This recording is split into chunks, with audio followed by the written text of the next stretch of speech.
प्यारे बच्चों, आज हम कक्षा 12 गणित में यूपी बोर्ड एग्जाम 2025 की दृष्टि से आव्यूह के अंतर्गत आव्यूह समीकरण पर आधारित एक प्रश्न को हल करेंगे, जो कि यूपी बोर्ड के लगभग प्रत्येक सेट में प्रत्येक वर्ष 8 अंक में पूछा जाता है।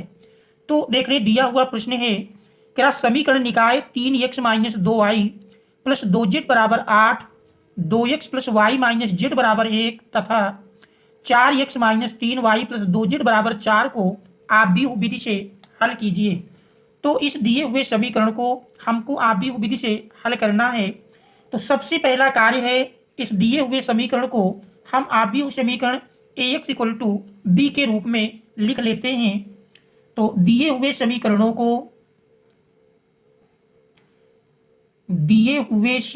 को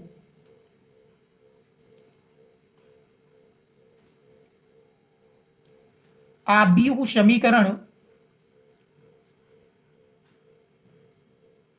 ax इक्वल टू बी के रूप में ax इक्वल टू बी के रूप में लिखने पर,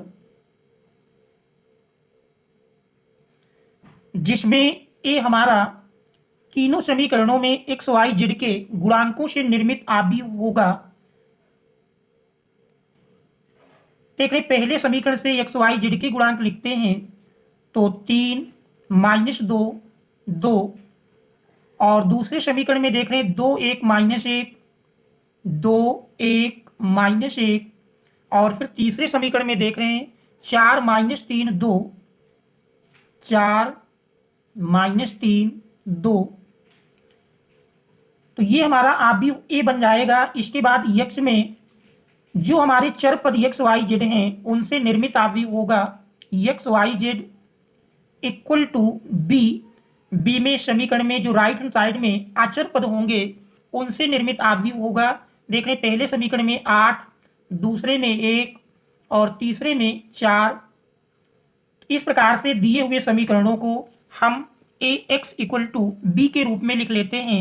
अब सबसे पहले इस आव्यूह ए के हम सारणिक का मान निकालेंगे। तो देख रहे हैं, आव्यूह ए बराबर हमारा मिला,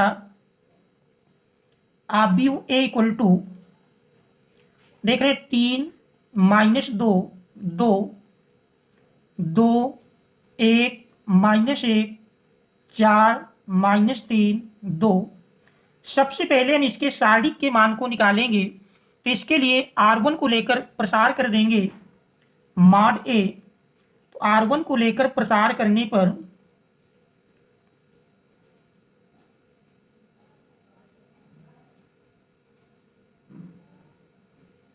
मॉड ए इक्वल टू मिल जाएगा। तो देख रहे हैं, प्रसार में पहली पंक्ति के लिए जो चिन्ह होते हैं प्लस माइनस प्लस, इस प्रकार से चिन्ह लिए जाते हैं। तो पहला अवयव देख रहे हैं 3 है, और इसके संगत देख रहे हैं पहली पंक्ति और पहला स्तंभ छूट जाएगा। 1 का गुणा 2 के साथ करेंगे, तो 1 गुणे 2 2 मिल जाएगा, माइनस फिर माइनस 3 में माइनस 1 से गुणा करेंगे तो माइनस माइनस प्लस, और 3 1 कम 3, फिर देख रहे हैं माइनस, और इसके बाद फिर देख रहे हैं माइनस 2 दिया है, तो माइनस माइनस यहाँ हमारा प्लस बन जाएगा। और इसके संगत यदि देखें तो देख रहे हैं दूसरा स्तंभ छूट जाएगा, पहली पंक्ति छूटेगी। तो 2 का गुणा 2 से किए, 2 दुनाई 4, माइनस फिर 4 और माइनस 1 का गुणा करते हैं, तो माइनस 4 देख रहे हैं माइनस पहले से है, माइनस माइनस प्लस बन जाएगा। इसके बाद प्लस माइनस प्लस, तीसरा अवयव हमारा प्लस में मिलेगा, और इसके संगत पहली पंक्ति और तीसरा स्तंभ छूटेगा। तो 2 का गुणा माइनस 3 से करेंगे तो माइनस 6, माइनस 4 और 1 का गुणनफल 4 1 कम 4। अब इसको हम सरल करेंगे, तो सरल करने पर देख रहे हैं यही मान मिल जाएगा।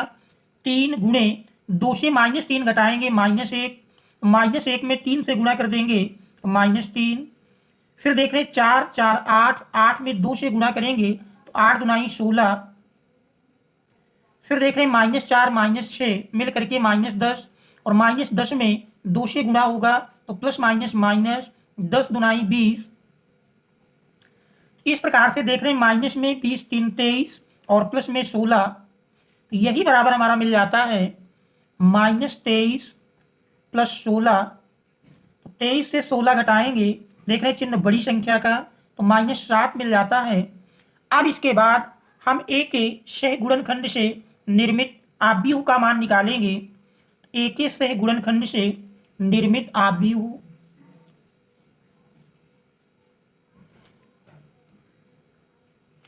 पहले हम आव्यूह ए के सह गुणनखंड ज्ञात करेंगे। ए के सह गुणनखंड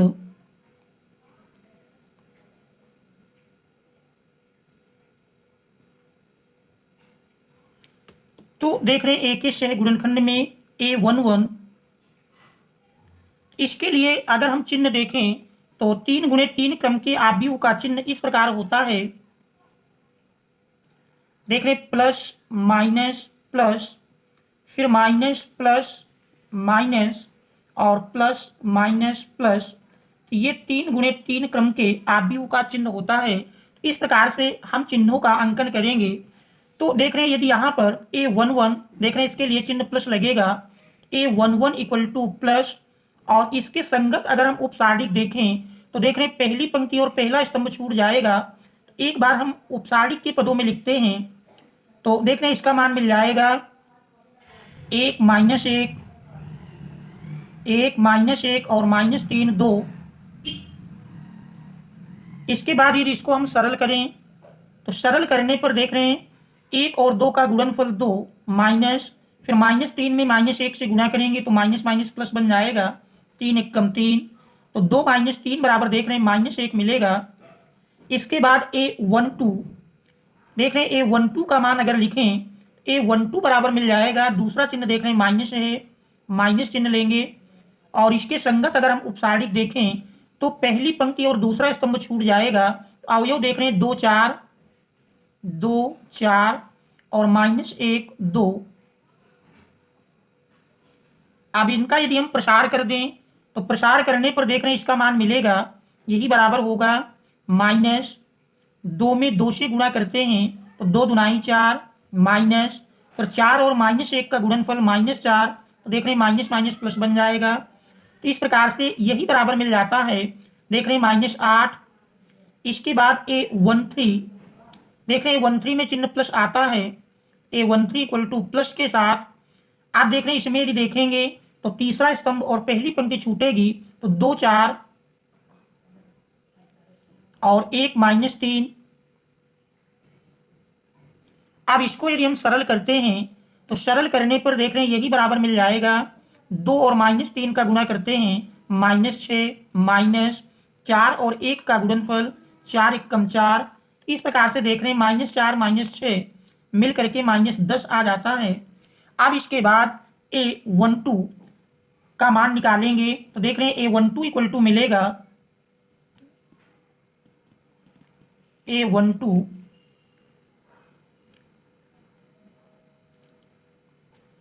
देख रहे हैं A12 में अगर देखें तो A12 का चिन्ह माइनस मिल रहा है, तो इसमें A12 इक्वल टू माइनस,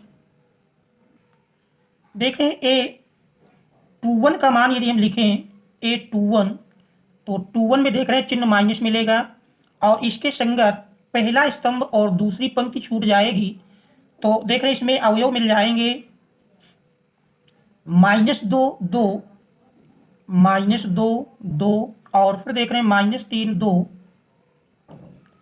अब इसका यदि हम प्रसार करें तो प्रसार करने पर देख रहे हैं यही बराबर मिल जाएगा, -2 में 2 से गुणा करेंगे -4 माइनस, फिर -3 और 2 का गुणा करते हैं तो देख रहे हैं -3 दूनाई 6 और माइनस पहले से लगा है तो माइनस माइनस प्लस बन जाएगा, तो 6 -4 2 पहले माइनस लगा है तो बराबर -2 मिल जाएगा।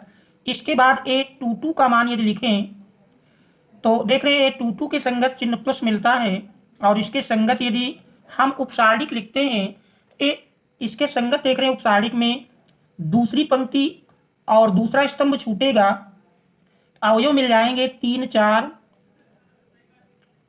और फिर देख रहे हैं 2 और 2। अब इसका हम यदि प्रसार करके सरल करें, 3 दूनाई 6 माइनस 4 दूनाई 8, 6 -8 बराबर देख रहे हैं -2। इसके बाद A23 का मान लिखेंगे, अब इसमें देख रहे हैं A23 के संगत देखेंगे तो दूसरी पंक्ति और तीसरा स्तंभ छूटेगा तो अवयव मिलेंगे 3-2, चिन्ह देख रहे हैं इसका माइनस मिल रहा है। और संगत उपसारणिक में तो देख रहे हैं 3-2, 3-2 और 4-3। अब इसको हम सरल कर लेते हैं। देख रहे हैं माइनस और 3 से गुणा करेंगे तो -3×9, -4 और -2 का गुणा करते हैं तो -8। देख रहे हैं माइनस माइनस प्लस बन जाएगा। तो इस प्रकार से -9 + 8 -1 और माइनस माइनस प्लस बन जाएगा तो +1 के बराबर मिलेगा। अब इसके बाद हम तीसरी पंक्ति के संगत से गुणनखंड निकालेंगे। तो तीसरी पंक्ति के संगत यदि देखें A31 का मान यदि लिखें, देख रहे हैं A31 के संगत देखेंगे तो इसका चिन्ह प्लस मिलता है। A31 = plus. और इसके संगत यदि उपसारणिक हम देखें, उपसारणिक में तीसरी पंक्ति और पहला स्तंभ छूट जाएगा तो अवयव मिलेंगे -2 2, -2 2 और 1 -1। यदि इसको हम सरल करते हैं, प्रसार कर देंगे तो देख रहे हैं यही बराबर मिल जाएगा। -2 -1 का गुणा करेंगे 2 1 कम 2, फिर -1 और 2 का गुणा करेंगे तो इस प्रकार से 2 -2 और देख रहे हैं 2 -2 बराबर 0 मिल जाता है, बराबर 0। अब इसके बाद A32 का मान लिखेंगे। A32 = देख रहे हैं इसके संगत चिन्ह हमारा माइनस मिलेगा। अब उपसारणिक यदि लिखते हैं तो देख रहे हैं A32 में तीसरी पंक्ति और दूसरा स्तंभ छूट जाएगा तो अवयव हमारे मिलेंगे 3 2, 3 2 और 2 -1। अब इसको हम प्रसार कर लेते हैं तो देख रहे हैं प्रसार करने पर -3 और -1 का गुणा करेंगे -3, -2 दूनाई 4। तो देख रहे हैं -4 -3 -7, माइनस से गुणा होगा तो +7 मिल जाएगा। इसके बाद A33 देख रहे हैं A33 = मिल जाएगा, चिन्ह देख रहे हैं इसका प्लस मिल रहा है। और इसके संगत उपसारणिक लिखेंगे तो देख रहे हैं तीसरी पंक्ति और तीसरा स्तंभ छूट जाएगा तो 3 2, 3 2 और फिर देख रहे हैं -2 1। अब इसको हम सरल करते हैं, प्रसार कर लेंगे। 3 और 1 का गुणनफल देख रहे हैं 3 1 कम 3, -2 और -2 का गुणा करते हैं -4। देख रहे हैं माइनस माइनस प्लस बन जाएगा और 3 + 4 = 7। इस प्रकार से एक के सह गुणनखंड से निर्मित आव्यूह को यदि हम लिखें, एक के सह गुणनखंड से निर्मित आव्यूह, एक के सह गुणनखंड से निर्मित आव्यूह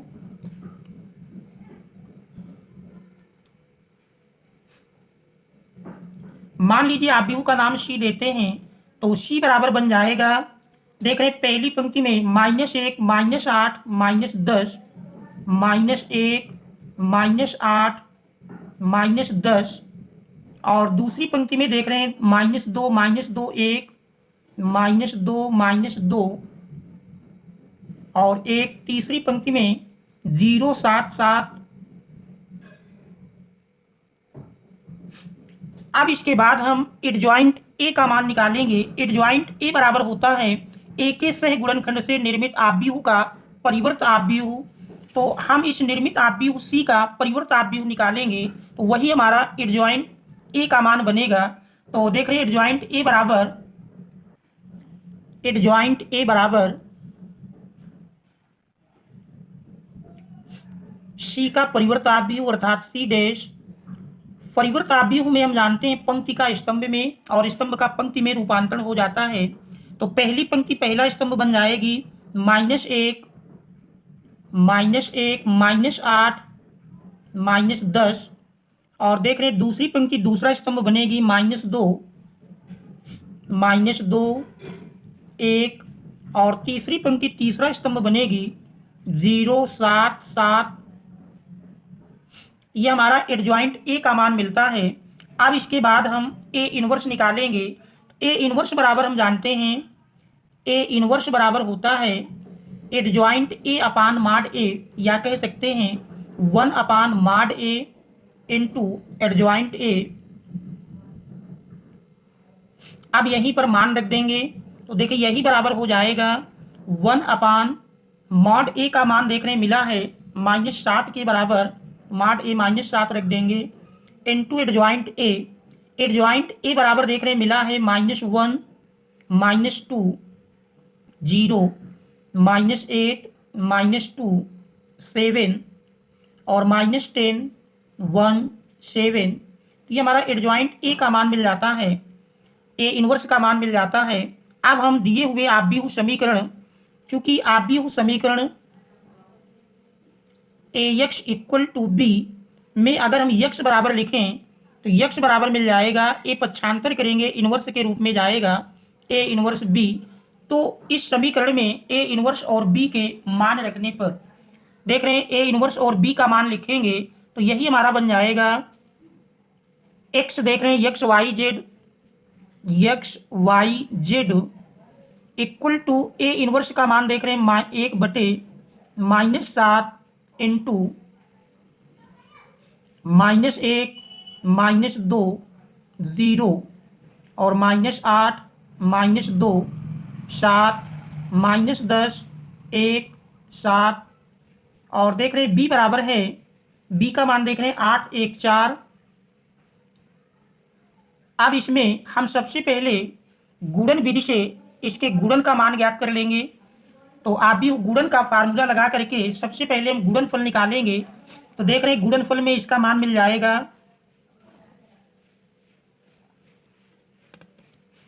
देख रहे हैं गुणनफल इस प्रकार से करेंगे 1/-7 इंटू, गुणन में हम जानते हैं पहले आप भी उसे पंक्ति लेकर चलते हैं और दूसरे से स्तंभ, तो -1 का गुणा 8 में करेंगे तो देख रहे हैं -1 × 8 प्लस -2 × 1 -2 × 1 प्लस 0 × 4। इसके बाद फिर देख रहे हैं -8 × 8 -8 × 8 -2 × 1 प्लस 7 × 4 और देख रहे हैं फिर -10 × 8 प्लस 1 × 1 प्लस 7 × 4। अब इसको हम सरल कर लेंगे तो देख रहे हैं सरल करने पर यही बराबर मिल जाएगा। यदि इसको हम सरल करते हैं बराबर 1/-7, देख रहे हैं -8 -2 और 0 में गुणा होगा तो देख रहे हैं 0 बन जाएगा, -8 × 8 = 64 -2 प्लस 7 चौक 28 और तीसरी पंक्ति में देखेंगे -10 × 80 प्लस 1 एकम 1 प्लस 7 चौक 28।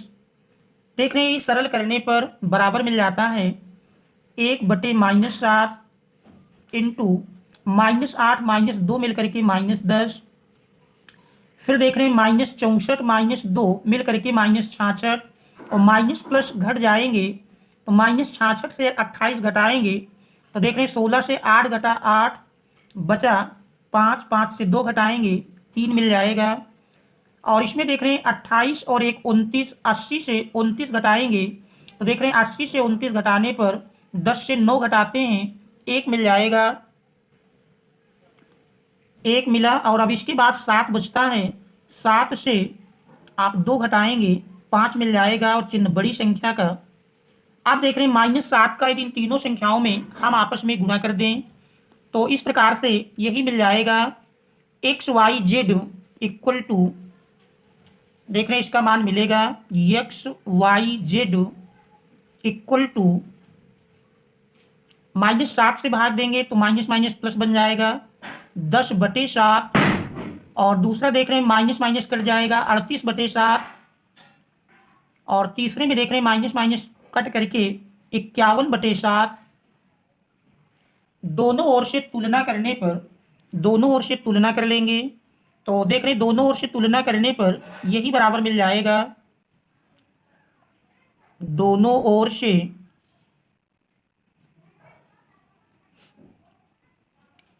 तुलना करने पर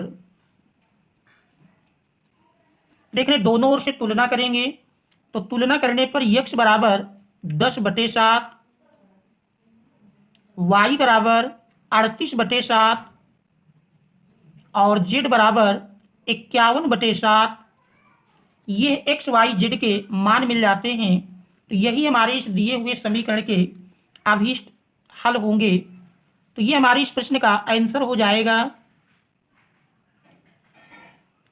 तो देख रहे हैं एक्स वाई जेड का मान, अर्थात ये दिए हुए आव्यूह समीकरणों का हल होगा।